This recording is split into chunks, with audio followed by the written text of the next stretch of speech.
Twelfth board physics paper में आने वाले न्यूमेरिकल्स से अगर आप डर रहे हो, वो कहाँ से आते हैं, उन्हें कैसे लिखना है, अगर आप सोच रहे हो तो प्लीज ये वीडियो कंप्लीटली देखो। ठीक है, welcome to this channel.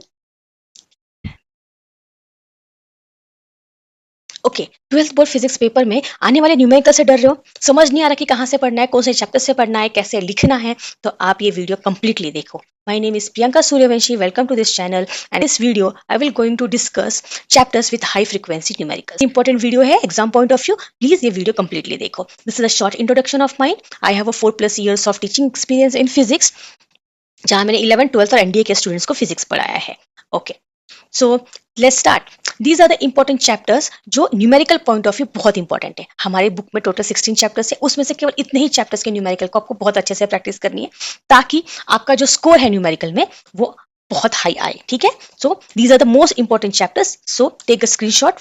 Yes, now अब उन चैप्टर्स में से भी कौन से स्पेसिफिक टॉपिक्स जहां से न्यूमेरिकल्स आते हैं, लेट्स अंडरस्टैंड दिस थिंग। ठीक है, सबसे पहले है रोटेशनल डायनामिक्स। रोटेशनल डायनामिक्स में से जो टॉपिक है वो है banking of road and vertical cycle.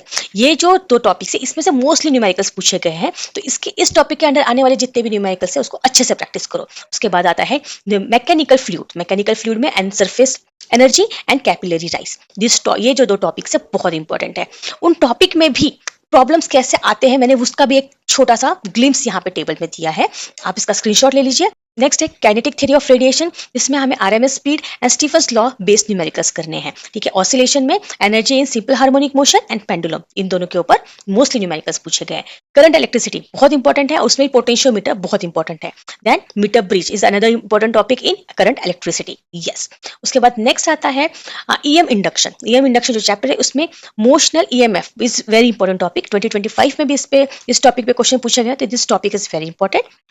And एक नेक्स्ट है ट्रांसफॉर्मर। तो इन दो टॉपिक पे जो बेस न्यूमेरिकल्स है वो आपको प्रैक्टिस करनी है। एसी सर्किट जिसमें एलसीआर रेजोनेंस पढ़ना है अच्छे से।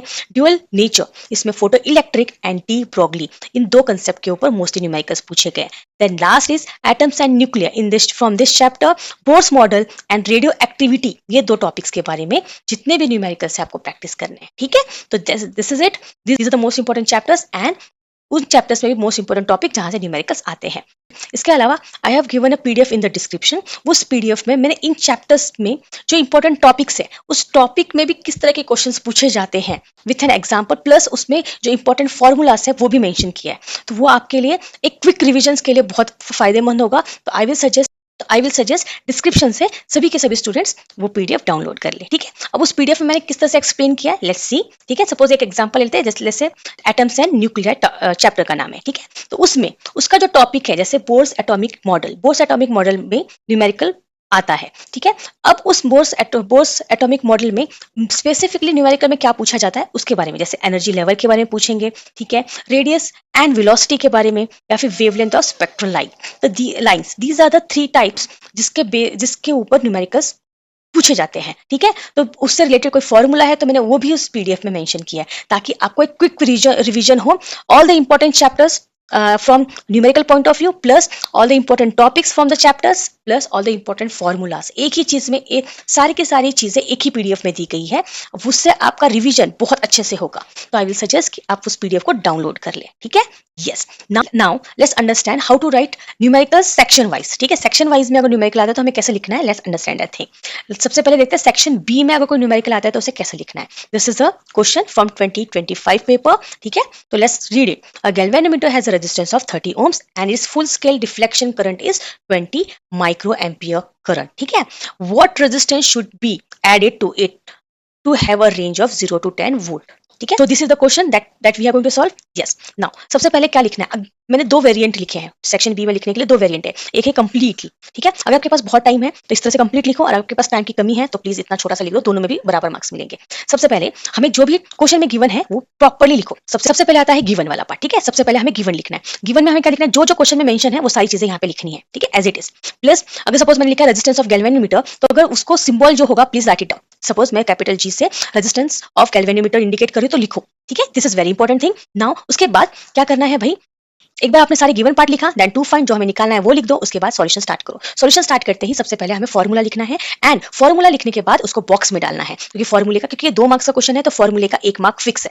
अगर आपको फॉर्मूला भी आ गया, सपोज न्यूमेरिकल सॉल्व करते हैं फॉर्मूला आया और आपने आंसर सब्स्टिट्यूट कर दिया, वैल्यू पुट कर दी, तो आपको 1.5 तो मिल गए। भले अगर अपन लास्ट का जो आंसर है वो सही नहीं आया, कैलकुलेशन में कुछ मिस्टेक हो रही है, तो केवल आपका हाफ मार्क्स ही कटेगा, बाकी 2 में से आपको 1.5 तो मिलेंगे ही मिलेंगे अगर आपने फॉर्मूला सही लिखा है और फॉर्मूला में वैल्यू सही तरीके से पुट की है तो। ठीक है, तो बहुत इंपॉर्टेंट है ये चीजें याद रखना while writing the numericals in the exam hall. Yes, this is how you have to write it down. Formula लिखो, फॉर्मूला को बॉक्स में डालो, देन वैल्यू सब्स्टिट्यूट करो, वैल्यू को सॉल्व करो, डन। और उसके बाद आपको अगर आपके पास टाइम है तो उसको स्टेटमेंट के वाइज उस क्वेश्चन को एंड करो। ठीक है, this is the first variant. Second variant में क्या है, सपोज मेरे पास टाइम बहुत कम है, तो instead of writing a full statement resistance of galvanometer, directly जो सिंबल है वो डायरेक्टली सिंबल लिख के आप वैल्यूज दिखा सकते हो गिवन में। ठीक है, टू फाइंड में एज इट इज, फाइंड जो निकालना है वो लिख दो। सॉल्यूशन स्टार्ट करते हैं फॉर्मूला को वैल्यू बॉक्स में लिख दो, वैल्यूज पुट कर दी, वैल्यूज पुट करने के बाद ठीक है, कोई ना कोई फिजिकल क्वांटिटी कंप्लीटली ऐसा यूनिट में नहीं होती, तो उसे ऐसा यूनिट में कन्वर्ट करना होता है। जैसे करंट है, करंट हमें 20 माइक्रो एम्पियर दिया है, उसको एम्पियर में कन्वर्ट करना है, तो मैं क्या करती हूँ यहाँ पे बॉक्स में डाल दिया कि जो करंट है that is 20 micro ampere, that is equal to 20 into 10⁻⁻⁶ ampere. ठीक है, तो conversion is very important.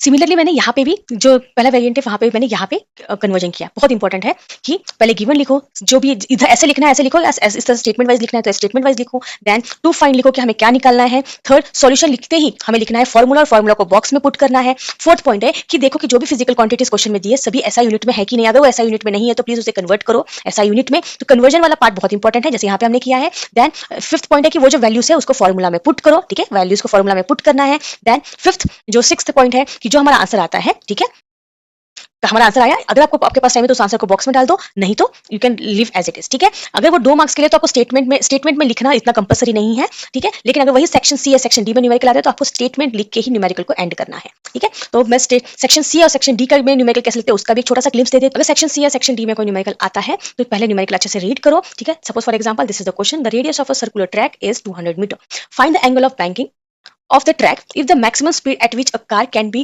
driven safely along it is 25 metre पर सेकेंड। ठीक है, दिस इज द क्वेश्चन। अब इस क्वेश्चन को हमें सॉल्व करना है, तो सबसे पहले सेम गिवन लिखा है। ठीक है, गिवन के बाद सेम स्टेटमेंट लिखिए, जो भी है स्टेटमेंट, और उसको सिंबल से, किस सिंबल से रिप्रेजेंट करने वाली हूं मैं नीचे फॉर्मूला में, please right it down with their values. ठीक है, सारी चीजें लिख दी। देन टू फाइंड जो भी निकालना है वो लिख दिया। उसके बाद द मोस्ट इंपॉर्टेंट जो फॉर्मूला है उसको बॉक्स में पुट करो। ठीक है, बहुत इंपॉर्टेंट है। फॉर्मूला लिखो, फॉर्मूला को बॉक्स में पुट करो, बॉक्स में पुट करने के बाद तुरंत देखो कि सारी वैल्यूज, फिर उसके बाद देखो कि सारी वैल्यूज ऐसा यूनिट में है कि नहीं। अगर वो ऐसा यूनिट में है there is no need to conversion, अगर नहीं है तो हमें कन्वर्ट करना है। This is also one of the important step. ठीक है, उसके बाद वैल्यूज पुट करो, वैल्यूज पुट करने के बाद देन वैल्यूज पुट करने के बाद एंड सॉल्व इट। ठीक है, in this question we have to find out the angle of banking that is theta. तो थीटा निकालने के लिए हमें 10 इनवर्स ऑफ दिस वैल्यू निकालनी है, दैट इज 0.3188।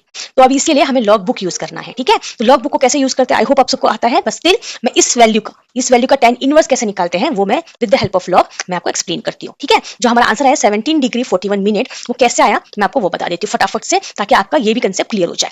यस, तो yes, this is the log book open की। लॉग बुक में हमने नेचुरल टेंजेंट की तरफ टेंजेंट पेज पे चले गए। यस, अब हमें जो सर्च करना है, ठीक है, मैं वो नंबर लिख लेती हूँ। हमें इसका लेना है 0.3188, ये जो नंबर है इसका 10 इनवर्स निकालना है। तो अभी ये जो 0.3188 ये नंबर यहाँ पे सर्च करो। ठीक है, एक्जैक्टली मिलता है या उसके आसपास मिलता है हमें चेक करना है। तो 0.331, तो 0.03, जैसे 0.03 हो गया, 0.02, तो उसका मतलब इस लाइन में है। तो 0.01, ठीक है, 0.01, फिर 88 चाहिए हमें, 0.0153, 0.0172, 0.0191। अभी 0.3188 नहीं है, तो अभी ये दो नंबर्स जो है कहाँ पे है, इसके आसपास आते हैं। 0.3188 एग्जैक्ट नंबर नहीं है, तो उसके आसपास वाले दो नंबर हमने नोट कर लिए। तो क्या आता है, 0.3172 एक है और 0.3191 है। अब इन दोनों में से कैसे चूज करना है, 0.3172 छोटे वाले को कंसिडर करना है। तो छोटे वाले को कंसिडर कर लिया।